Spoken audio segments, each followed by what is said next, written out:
اللہ الرحمن الرحیم۔ السلام علیکم ناظرین، ویلکم ٹو پائی ڈے ٹپس۔ آج ہم آپ کو بچوں کے دست کے لیے آزمودہ گھریلو نسخہ بتا رہے ہیں۔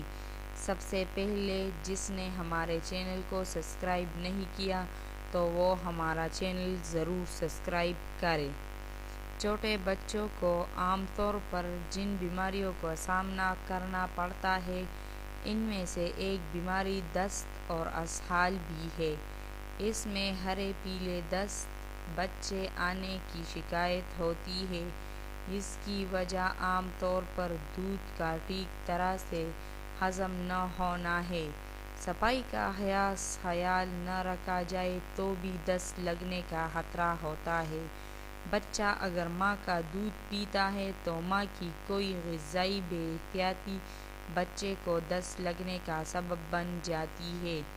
اس لیے دودھ پلانے والی ماؤں کو اپنی خوراک اور غذا کا بہت خیال رکھنا چاہیے، ساتھ ہی اپنی اور بچے کی صفائی ستھرائی کا بھی خاص خیال رکھیں۔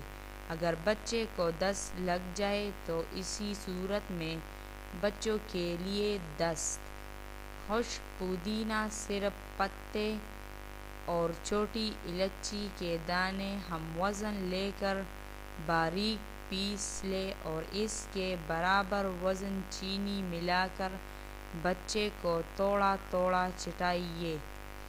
اس سے انشاءاللہ بچے کا ہاضمہ بھی بہتر ہوگا اور دست پیچش بھی دور ہو جائیں گے۔ انار کا چھلکا باریک پیس کر رکھ لیں اور اس میں سے چٹکی بھر بچے کو دیں، اس سے بھی دست ٹھیک ہو جائیں گے۔ ہبلاس اور سونف دونوں 1-1 گرام پانی میں پیس کر چھان لیں اور 5 گرام مصری ملا کر بچے کو صبح و شام پلائیے۔ ناظرین، ویڈیو کو لائک کریں اور شیئر کریں۔ شکریہ۔